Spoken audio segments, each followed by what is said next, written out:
Welcome to the SkullKing Fantasy Football Podcast, powered by StatRoute.com. And now, here's your host, Ryan Skullroot.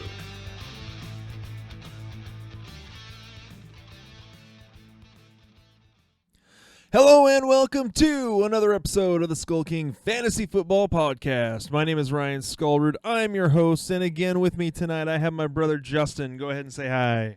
Hello, everybody. Hope you enjoyed that Saints-Texans game, huh? Well, that was the one to enjoy, unless you're a Raiders fan. That's for darn sure. Yeah, well, the Raiders win, but I guess the that Broncos first Monday Night fan. Football game was definitely the game of the week, in my opinion. Oh yeah, I mean that was epic. That game had so much more intrigue than any of my fantasy matchups this week. It was unbelievable. And that's why I've got the bourbon out. A drink for the Seahawks who came away with the win. And the only win of your week. Yeah, the only win of my week. Correct. Well, when your starting quarterback decides to throw more touchdowns to the other team than he does to his own, and then let's see, the other quarterback basically just got buzzsawed by a far superior defense in New England. Let's see what else happened. I had a star receiver who was out who basically was non-existent because his team decided to run the ball the entire week and his quarterback only threw 10 passes. I had another guy who was throwing up on the sidelines because of an illness, and his quarterback again was throwing touchdowns to the other team. So I was kind of hosed from the get-go this week. So it's week one. It's week one. It is not overreaction time. It is not how it is overreaction. It is the time. overreaction season. Yes. It is not freak out time. Let's chill out. Is week one.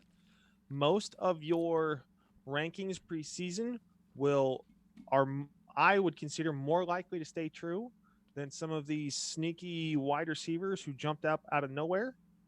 Some of them, which we'll talk about, a few waiver wire wide receivers are of value. Some of them you may want to avoid, but yeah, let's get into the show. Great show today. Yeah, this should be a whole lot of fun. Real quick announcement. We are posting. I will put this up. We are going to post our accuracy results from our week one rankings from this past week. Yeah, as Justin and I both go, Quarterback wasn't pretty for me. Well, quarterback, I was.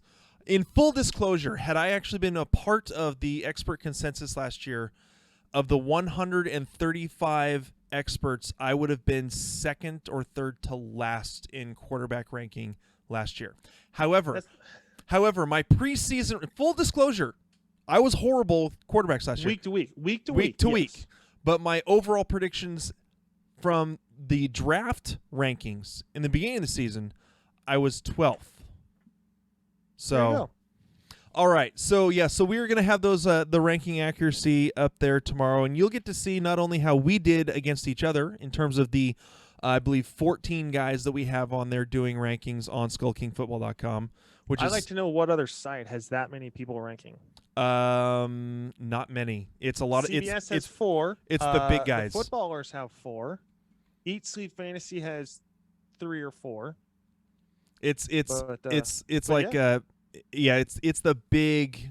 But not all of us are listed on the site. I am the only one who's actually part of the accuracy contest because we're a smaller group. They only are going to put one of us on there, and why not me since I'm the one that started this thing. For now, I fully anticipate I could be on there next year. I'll drink to that. Here's to it. All right. And with that, we are going to get into our waiver wire show. So let's start it off with the headlines. Today's headlines.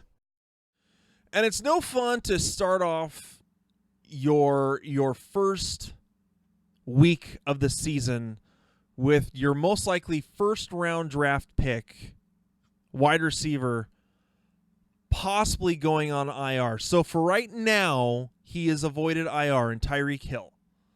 However, what the report says, he is going to be out a little while. 6 to 7 weeks is the possibility.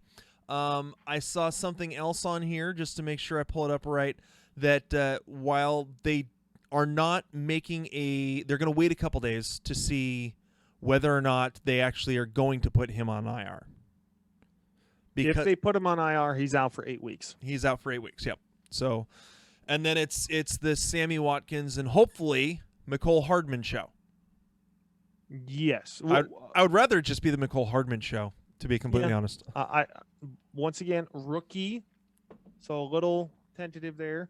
We'll get a little bit more into McCall Hardman as we get to waiver wires. So, all right, so that's it on Tyreek Hill. Story number 2, Derrius Guice.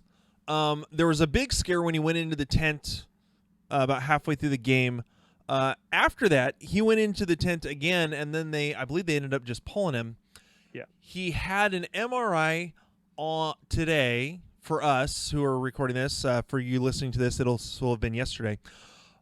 An MRI on his non-ACL injured knee from last year, and is likely to miss some time. The hope is he does not need surgery, but the team is doing a full evaluation. He gained 18 yards on 10 carries, looking like he wasn't himself. So I'm gonna uncoach speak this. He's out for 2 to 3 weeks minimum. When they say hope, not surgery, when that's in a sentence, that's not good. That means that there is at least something that has to be laid to rest, not necessarily laid to rest like he's dead, but it has to be laid up. It has to be rested for a chunk of time. So he is definitely not playing next week. He is probably not playing, I would say, for 2 weeks. If I were to put $20 on the table right now, I'd say he wouldn't play for the next 3 weeks. That's me. Yep, I would probably say the exact same thing. This is a guy that he was dealing with injuries before he came into the league. That was one of the knocks on him. He was one of those guys that was always dealing with some sort of injury. And I just noticed I misspelled Derrius Guice. It's fine. D-R-R-I-U-S. Yes. Derrius Guice. Well, no, it's his last name that I spelled wrong. I got the first name right. That's actually how it's spelled. G-use. Yes. He was always one of those injury prone guys. Out of LSU, same thing. Leonard Fournette. Leonard Fournette's had lots of injury issues.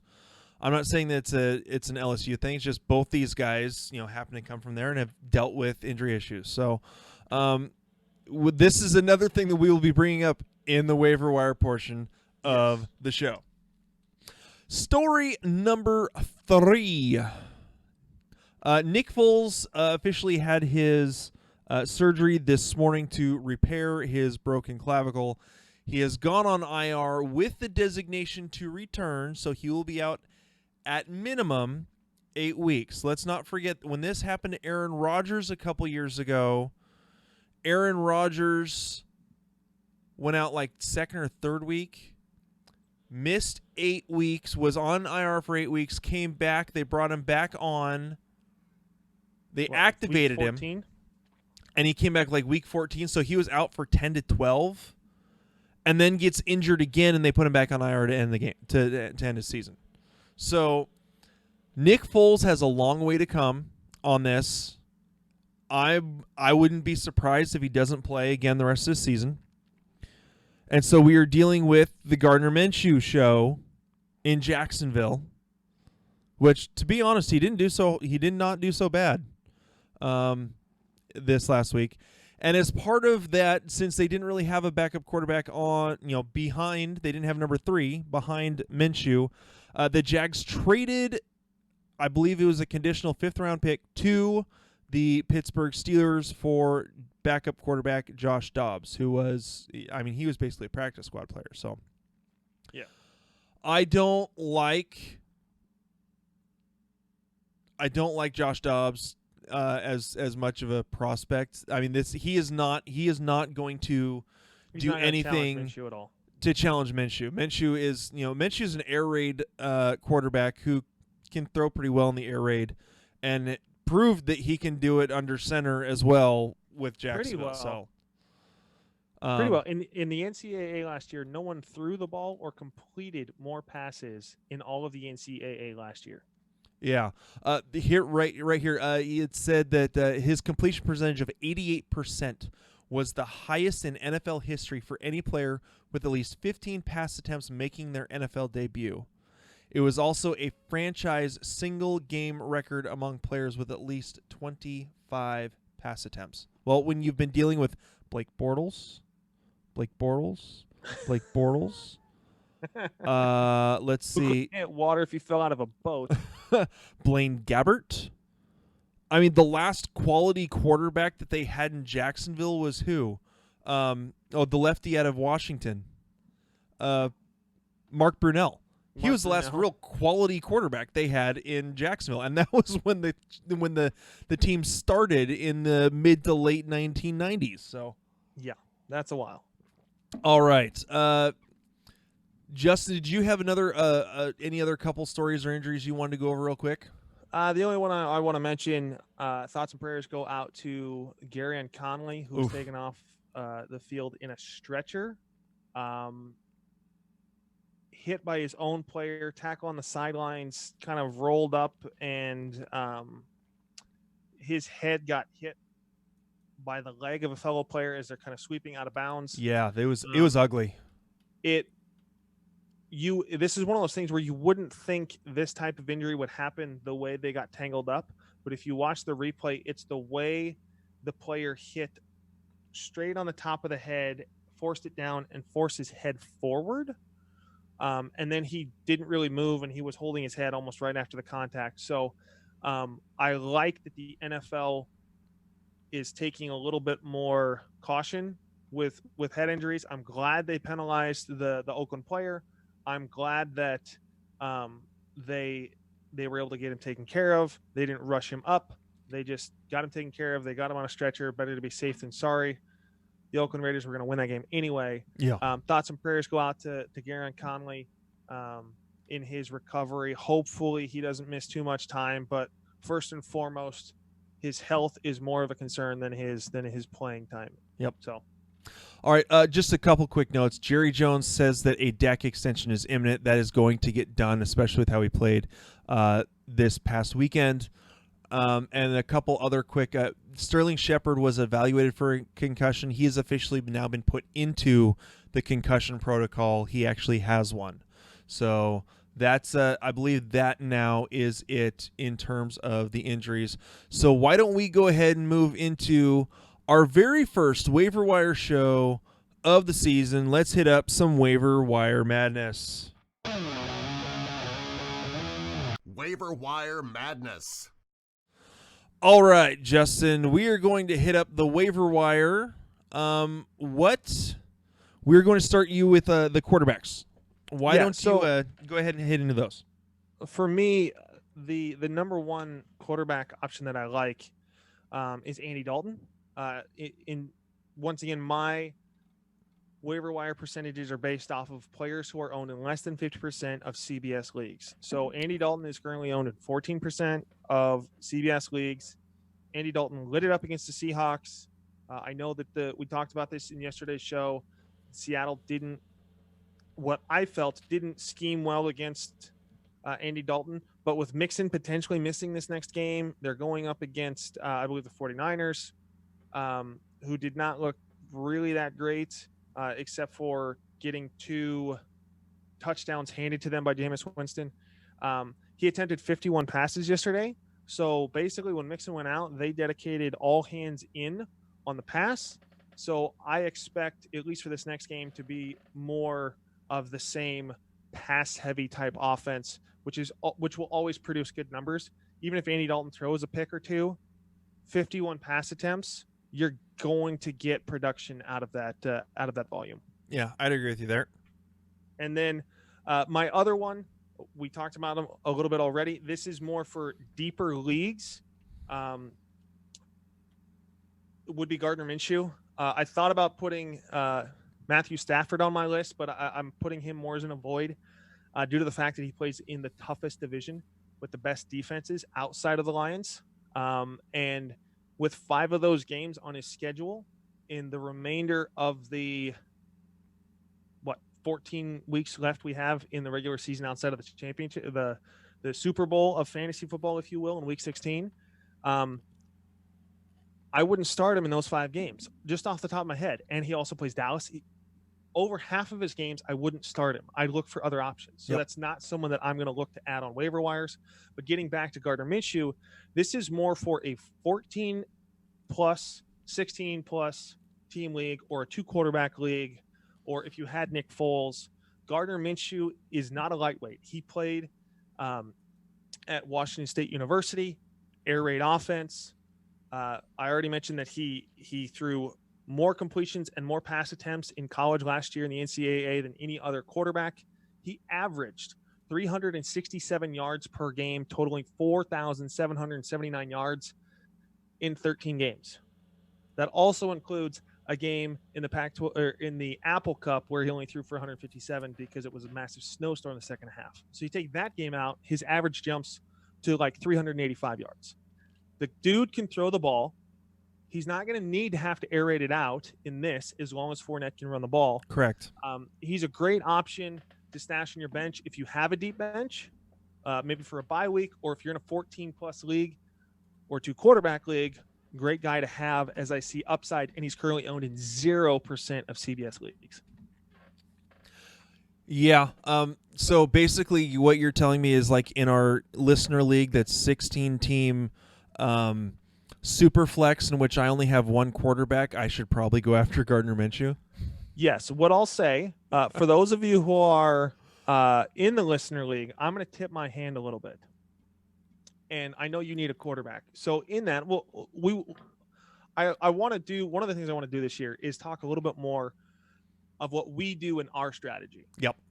To present that a little bit more, be a little bit more relatable to you guys, and talk about strategy that we have. So we're in a 16-team quarterback super flex league. So that is a quarterback starter and a flex that you can put a quarterback in. So Correct. Almost everybody does 2 quarterbacks. This is also like bonuses for 40-yard plus.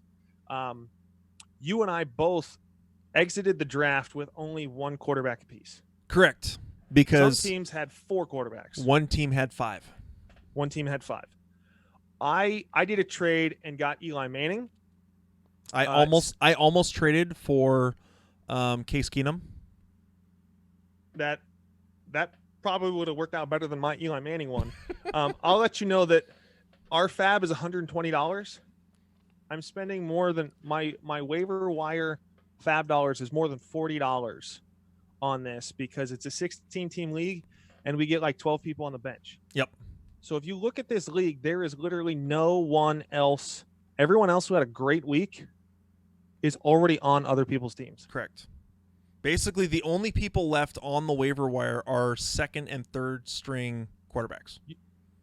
Well, and there's even all players. I'm talking about all players. Oh, that's true, yeah. There's no one that we're going to mention today in the rest of the show that's not owned in that league. Correct.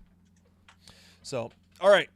In terms of me for the quarterback, my waiver wire pickup quarterback I had Andy Dalton in there, who's owned in 10% of leagues. My other one, let me pull up the page one more time, is Josh Allen. And I know that he had 4 turnovers in this last game against the Jets. He still put up almost 18 points in, I believe it's 4 yards, or it's 4 points per passing touchdown. Again, the guy can run. That's where a lot of his production comes from. So if you look at what he did in the game, he did run for a touchdown, which helped. He ran for 38 yards. And so because of that, it's his rushing that really helps him out. Going up this next week, I believe, is against who? Oh, let me pull that up one more time. He is. How did I miss that? There we go. Josh Allen's going up against the Giants. The Giants, and the Giants struggled just in general against the Dallas Cowboys. Now they are going to be playing at home in New York. In New York City. Well, actually, it's New Jersey, but New York City. And so those of you who know the old pace, the old pace. And so, yeah, I like Josh Allen to at least get something done in this game to be able to do. I think he'll be fine in this game, and still put up enough points to be a streaming option, especially if you had someone that really struggled, or you've got someone that has a rough schedule coming up. So. And Allen is owned in 32% of Yahoo leagues. So while Justin's doing CBS, I'm doing Yahoo. All right, we're going to move on to running backs. I've only got 2 just because the list could have been a lot longer, but I'm trying to condense this a little bit. And both of mine are from the same team. You're probably wondering which team that is, or you're not. I'm not. The Washington Redskins. Adrian Peterson in Yahoo is only owned in 38% of leagues.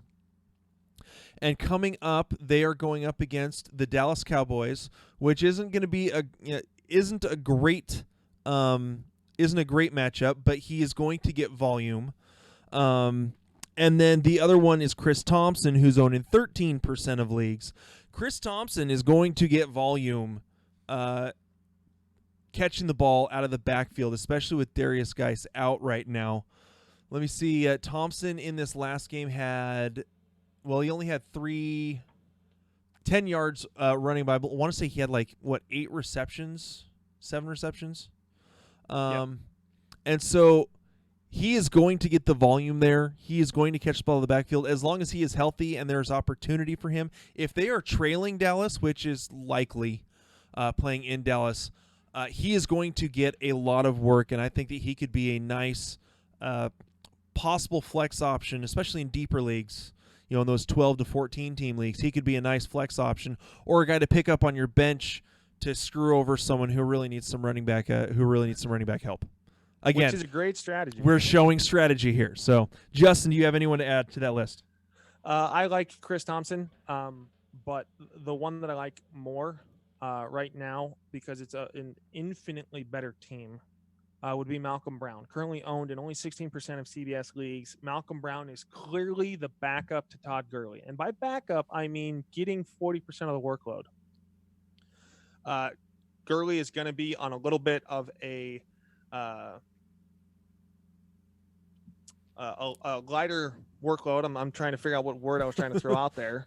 But they're just not going to be using him as the bell cow as before. They're going to be integrating Malcolm Brown. A lot of people considered Darrell Henderson to be the backup. I wasn't sure because Malcolm Brown was still there. Darrell Henderson had an okay preseason. But Malcolm Brown clearly 11 carries, 53 yards, 2 touchdowns. Todd Gurley had 14 carries and 1 reception. Darrell Henderson only had 1 carry for 0 yards. So Malcolm Brown is clearly the backup or the handcuff to own. If you lost Tyreek, maybe go get a wide receiver, which we'll talk about in a second. But if you didn't lose Tyreek, and especially if you have Todd Gurley, you need to go get Malcolm Brown. Yep. I would put Brown above Thompson. And then the other one, which I debated putting on this list, would be Ronald Jones, for the simple fact that if you need running back depth, Tampa Bay is a 40-40-20 split with Ronald Jones and Peyton Barber both getting 40%, and then Dare getting 20%, but only on passing work. So I think whoever of those 3 shows or whoever of the 2 of Peyton Barber and Ronald Jones shows the most consistency over the next couple of weeks could earn more of a timeshare. But Aaron's already said this is going to be running back by committee. So if you can't get the other 2, or you don't want to put a lot of fab here early, or you're really low on the waiver wire order, Ronald Jones could be an option. I'm still not a believer, but based off the usage, Ronald Jones had a much better game than Peyton Barber did. I want to throw one more name out there just real quick. This is more of a standard league. If you're desperate for running backs already in a standard league, Carlos Hyde. I know I never thought that I'd be throwing that name out there. 10 rushes for 83 yards. He is very much the early down role. Yes. Compared to David or Duke Johnson, who they basically kept in the pass catching role, which is always what his job was in Cleveland. the touches were about even. Carlos Hyde 11 touches total, so he had a catch for 2 yards. He had 10 rushes for 83 yards.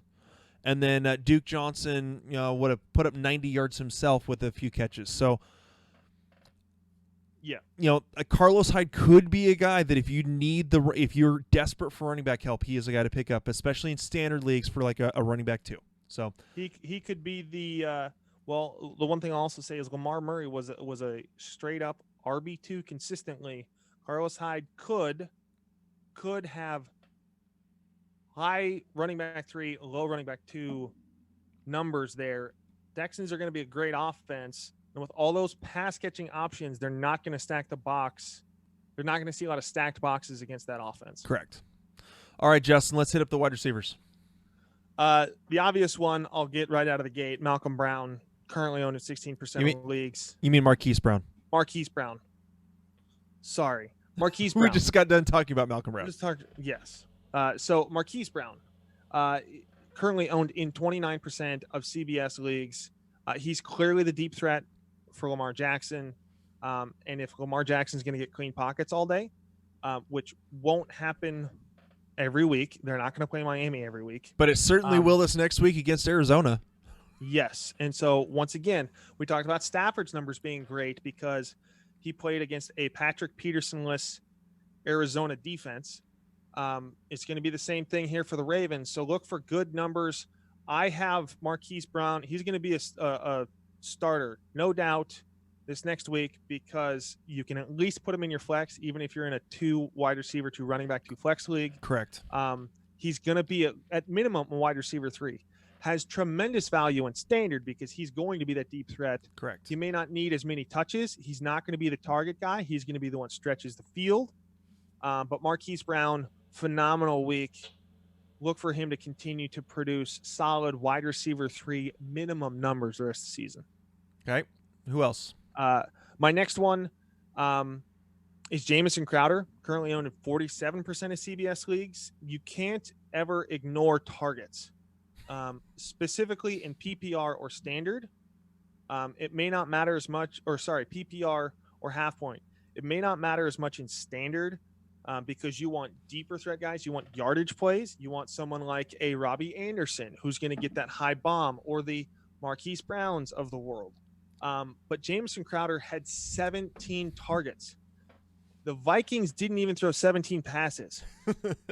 So he got 17 targets. He clearly has chemistry with Sam Darnold. I think it's a little early to call him the clear number 1 with Robbie Anderson still there.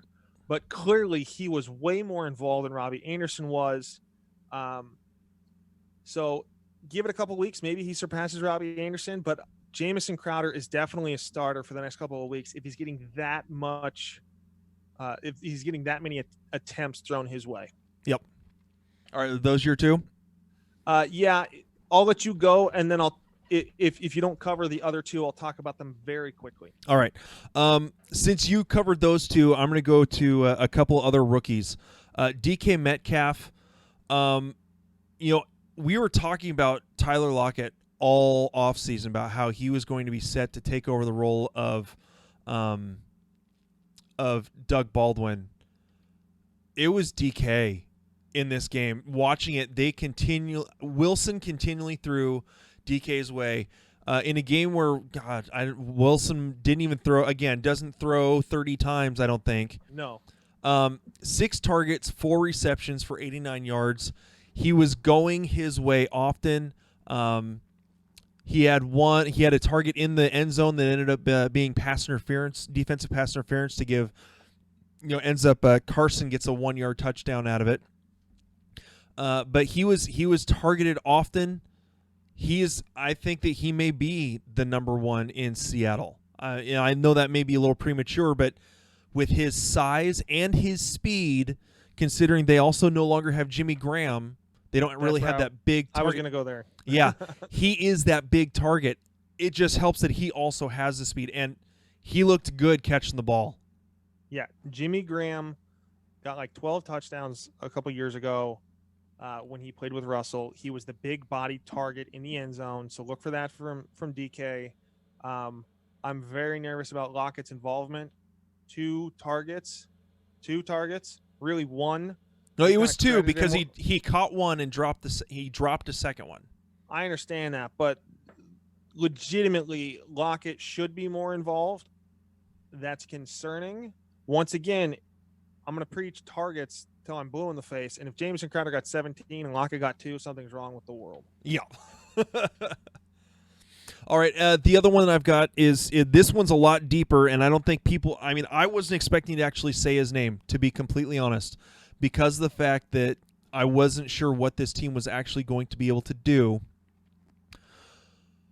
But I got to go with Terry McLaurin. I mean, we had talked him up a little bit in the preseason about what he possibly could do, especially with his connection with Haskins being both coming out of Ohio State.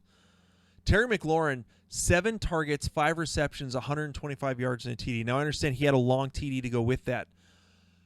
The guy is 6 foot, 210 pounds, another big solid receiver with 4.35 speed. He was, I mean, I liked him better. I honestly liked him better than Paris Campbell coming out of the draft. So I think that he may have stepped into the number 1 role and be showing that he is the number 1 there in Washington. I'm going to have to adjust how I deal with him coming in this next week. Again, I know they're playing Dallas, and I've got a lot of Redskins on here. This is partially because of injury and partially because we're finally figuring out what this team is actually going to do. So I like McLaurin. I think that he's going to get a lot of playing time. He is the best wide receiver on the team. Yes. Now that Crowder's gone. Now that Crowder's gone, Doxson was kind of a joke, to be completely honest.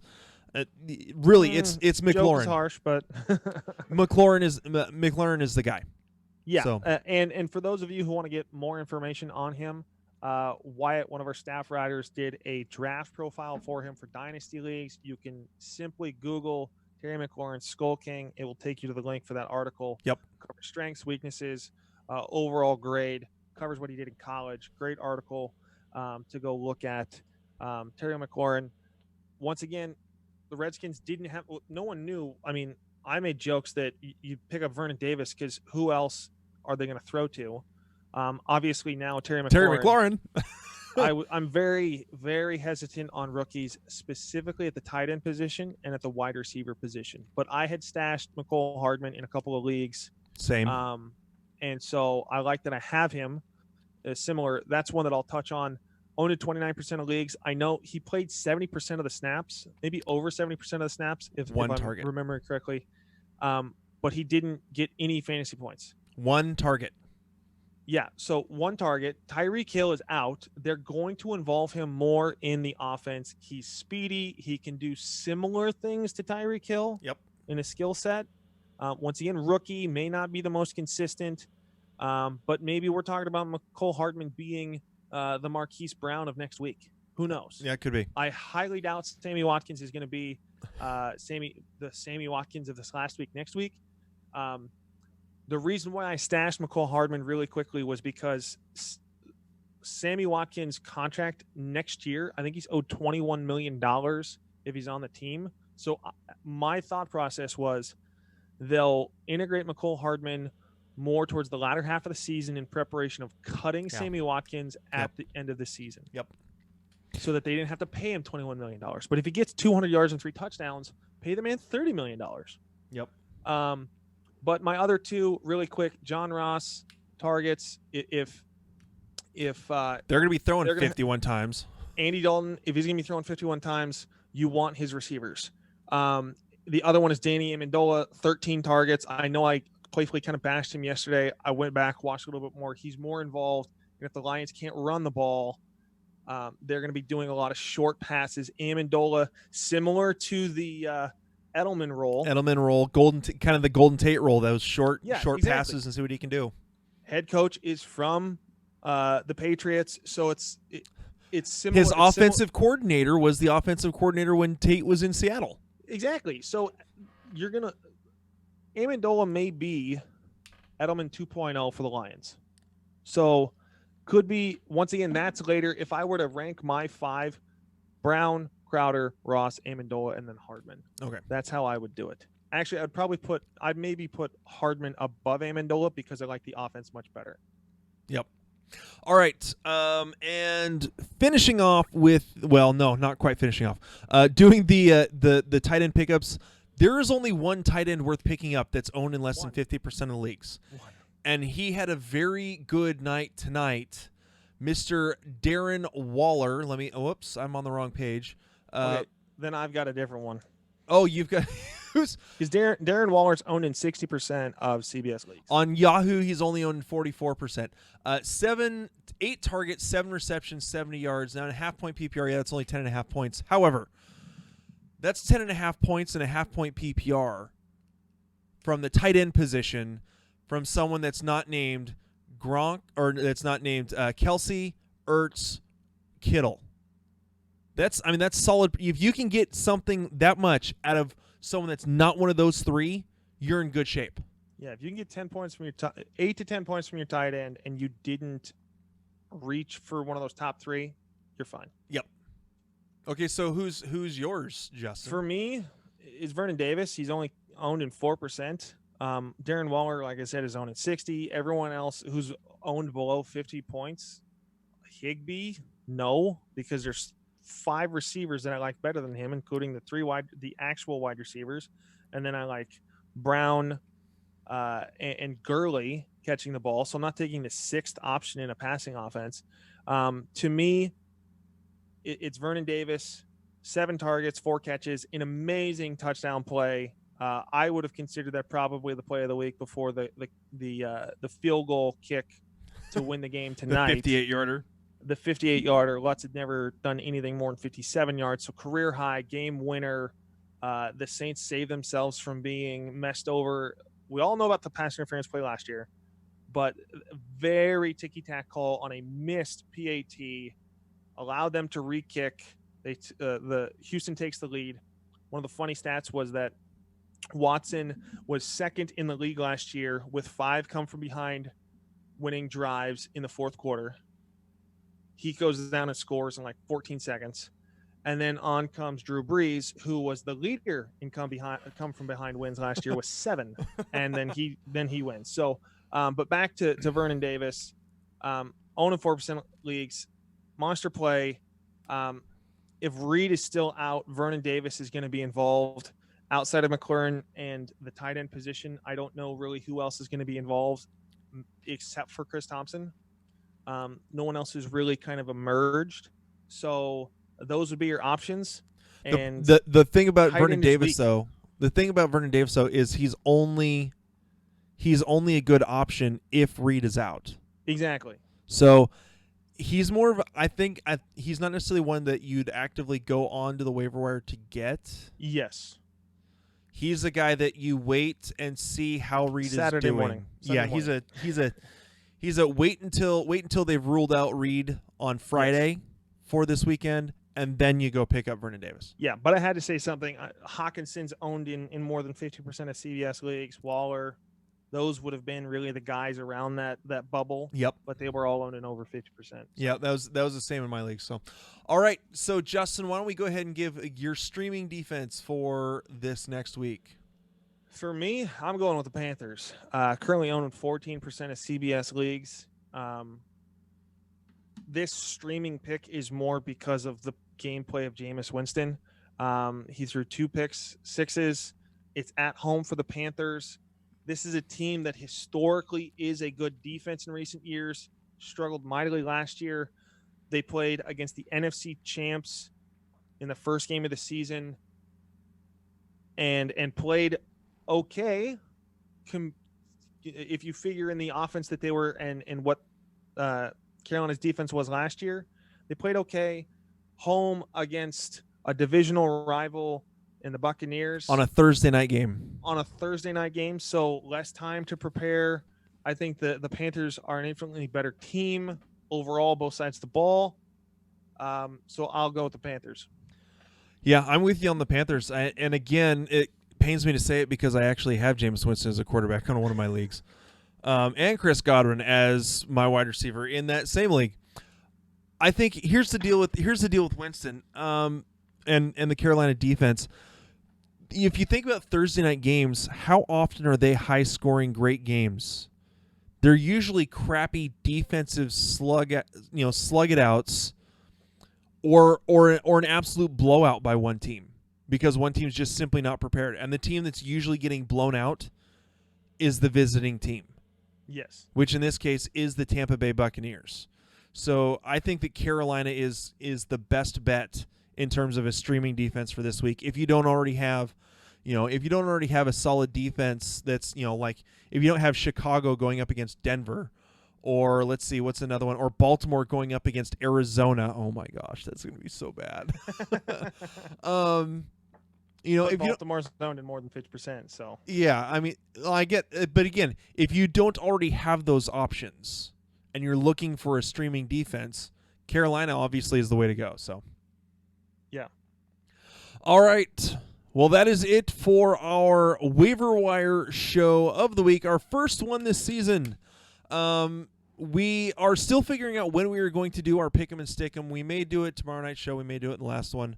These next couple shows that we are going to be doing, we are going to be covering the fantasy relevance of each of the games coming up. We'll cover about half of them tomorrow and half of them the night after that. We are looking forward to seeing or maybe we're not looking forward to seeing how our rankings turned out for this week and our ranking accuracy. We'll see. We'll see. Well, it's always interesting because it all depends. Really, our ranking in our accuracy all depends on how everyone else did on Fantasy Pros as well. So, yes. So we are looking forward to seeing how the rest of this week goes. Looking forward to a better week this week than we had last week in fantasy. I hope the teams you actually root for continue to win, unless you're the Patriots, and then I hope that AB completely destroys the Patriots from the inside out. Yeah, they just added another Infinity Stone to Thanos' glove. Oh, shut up! Stop. I hate the Patriots, but look at the offense. Look what they did, and they're adding AB. I know. What other reference you could make? Shut up! Just stop. Let's not even. Then let's get someone to cut off Thanos' head. Let's just make it that easy. Does that make Eli Manning Star-Lord? I don't know. Maybe. I don't know. All right. Well, guys, we want to thank you for listening to the show. We hope you enjoyed it. We look forward to bringing you another show tomorrow. Make sure to watch for the waiver wire articles that will be coming out tomorrow or coming out today, if you're listening to this, on SkullKingFootball.com. Again, my name is Ryan. This is Justin. And we will talk to you guys later. Hey, SkullKing Nation. Thank you for listening to the SkullKing Football Podcast. Did you like this episode? If so, be sure to go to iTunes, Stitcher, Google Play, and YouTube to subscribe. Also, please leave us a rating and reviews to let us know how we can better help you rule your leagues.